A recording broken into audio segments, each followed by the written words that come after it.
Did you know that every one of us will face failure, not just once, but many times? It's a reality that quietly shapes our lives, even if we rarely talk about it. No matter who you are, setbacks are woven into the fabric of your story. We live in a world obsessed with success, but the real story is that falling down is universal. Behind every achievement, there are countless moments of doubt, missteps, and lessons learned the hard way. The real question isn't if we'll fall, but how we'll get back up. What matters most is the courage to stand again, to reach out for help, and to keep moving forward. This isn't a headline or a statistic you'll see in a report. It's a quiet truth we all live. It's the silent thread connecting us even when we feel most alone. We all experience heartbreak, loss, and moments when the ground disappears beneath us. These moments can feel isolating, but they're part of being human. These struggles aren't signs of weakness. They're proof that we're alive and daring to show up. Every challenge we face is a testament to our willingness to keep going.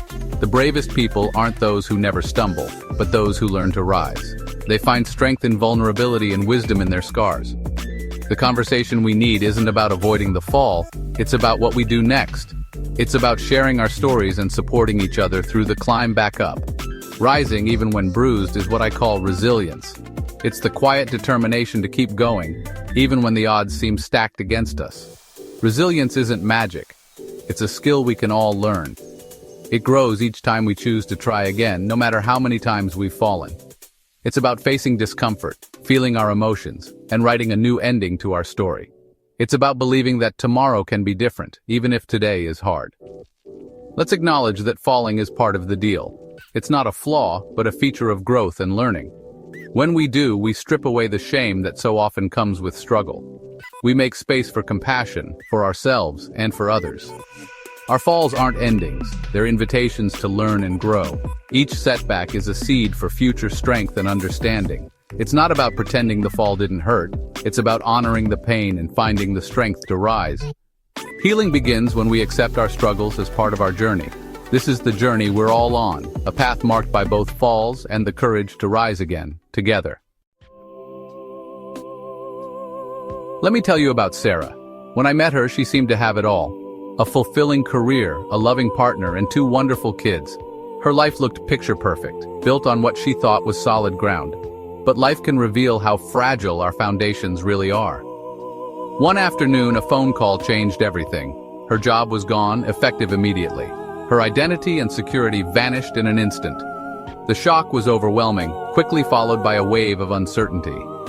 Months later, her partner left, unable to cope with the stress and distance.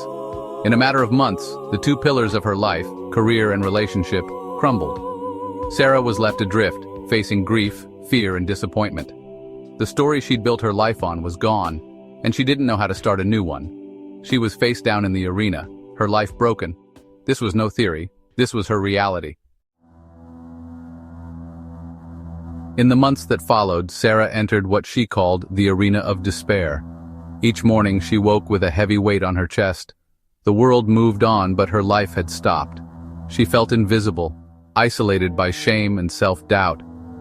Cruel thoughts looped in her mind. You failed. You let everyone down. She replayed every decision, searching for where it all went wrong. Shame kept her from reaching out, convinced her struggle was a personal failing. Even simple tasks, like grocery shopping, became overwhelming. She broke down in her car, sobbing, surrendering to her pain. She felt weak and lost, believing she'd never feel whole again. The fall wasn't just a metaphor, it was her reality. Job rejections stung, confirming her worst fears. Attempts to connect with friends left her feeling like a burden. Every step forward seemed to end in another setback. This was the messy middle, the brutal reckoning with the fall. Sarah's turning point wasn't dramatic, it was a tiny shift, almost imperceptible to anyone but herself. It didn't come with a grand gesture or a sudden realization, but with a quiet moment of awareness. One morning, lying in bed, she remembered a yoga teacher's words, "If you can breathe, you can begin again." The phrase echoed in her mind, gentle but persistent, as if offering her a lifeline. In the darkness, she focused on her breath, a slow inhale, a long exhale. She noticed the cool air entering her nose, the warmth as she let it go. Each breath was a small act of hope. She repeated it again and again, letting the rhythm soothe her nerves and quiet her racing thoughts. The pain and fear remained, but for a few seconds, she found an anchor, a place inside herself untouched by chaos. This simple act of breathing was her first step back to herself. It was a reminder that she was still here, still capable of choosing her next move. It became her daily practice. Whenever panic rose, she returned to her breath, grounding herself in the present moment. In those moments, she told herself, "Right now, I am okay." She learned to offer herself kindness, even if only for a heartbeat. It didn't fix her problems, but it created space between her and her pain, a gentle pause where she could simply exist. In that space, she found a sliver of control, a sense that she could shape her response, even if she couldn't change her circumstances. She couldn't change what happened, but she could choose her response, one breath at a time, reclaiming her agency with each inhale. This was the first building block of resilience, a foundation laid quietly but firmly beneath her feet. She learned she didn't have to solve everything at once, just survive the next 10 seconds, then the next, and then the next. By breaking her reality into breath-sized moments, she found her footing, step by step, breath by breath. It was a quiet rebellion against chaos, a gentle refusal to be swept away by fear. Her journey back began not with a leap, but with small, intentional breaths, each one a promise to keep going, no matter how hard it felt. After finding her anchor, Sarah took another brave step. She started to write. She had always been hesitant to put her thoughts on paper, fearing they might become too real, too permanent. She poured her raw emotions onto the page: anger, sadness, betrayal. Each word felt like a release, a way to unburden her soul. Her writing was messy, unfiltered, but it was transformative. The act of writing itself became a form of therapy, a way to process her emotions. For the first time, she looked at her story instead of being consumed by it. She began to see her experiences from a new perspective. By putting words to her pain, she began to separate herself from it. The pain was no longer an indistinguishable part of her. It was something she could observe and understand. The story was something that happened to her, not all of who she was. This realization was liberating, giving her a sense of control she hadn't felt in a long time. This process let her become an observer of her own life. She could now step back and see the bigger picture rather than being lost in the details. She started to see patterns and realized her story of failure was just that, a story. It was a narrative she had constructed, not an unchangeable reality. It was a rough first draft, not the objective truth. This gave her the freedom to edit, to change, to grow. If it was a story, she could revise it. She could rewrite her narrative, giving it new meaning and direction. She couldn't change the facts, but she could change the meaning she made from them. This was her newfound power. When life falls apart, the story shatters. But in those shattered pieces, there is an opportunity to rebuild. The first step in rising is to pick up the pieces and look at them, even the painful ones. Only then can you start to make sense of them. Her journal became the place where she gathered her fragments. It was a safe space for her to explore and understand her emotions. In doing so, she moved from reactivity to curiosity, asking, "What can I learn from this?" This shift in perspective was the beginning of her healing journey. The next phase was the reckoning, confronting the stories her mind had created. Our brains fill gaps with narratives that feel true even if they aren't. Sarah's first draft story was full of shame. I was fired because I wasn't good enough.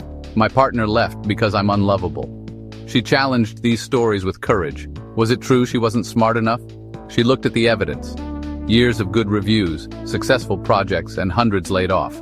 The facts didn't support her story of personal failure. She was caught in a restructuring, not a reflection of her worth. She did the same with her relationship story. The idea that she was unlovable was a deep fear, but not the whole truth. She acknowledged her role, but also her partner's. The story was more complex than blame. Owning her part was painful but empowering. She wasn't a passive victim. Reckoning is about owning our story, taking responsibility for our part, letting go of what isn't ours. For Sarah, it meant facing reality and choosing a more truthful narrative. With a more truthful narrative, Sarah entered the rumble. Getting curious about her emotions and patterns, she asked, "Why was my identity tied to my job? Why did I equate success with worth?"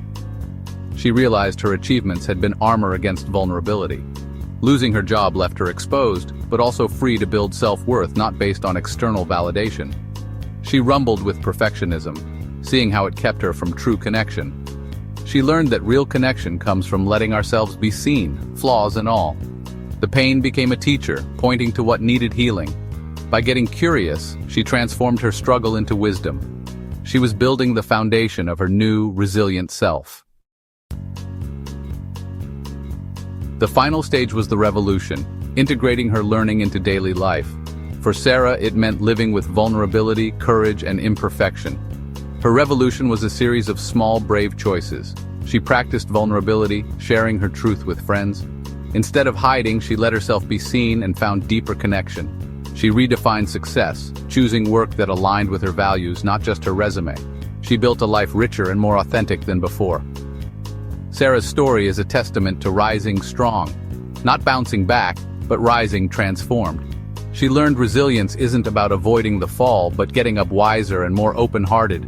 Her scars became a map of her strength. Her revolution was quiet, personal, and profound.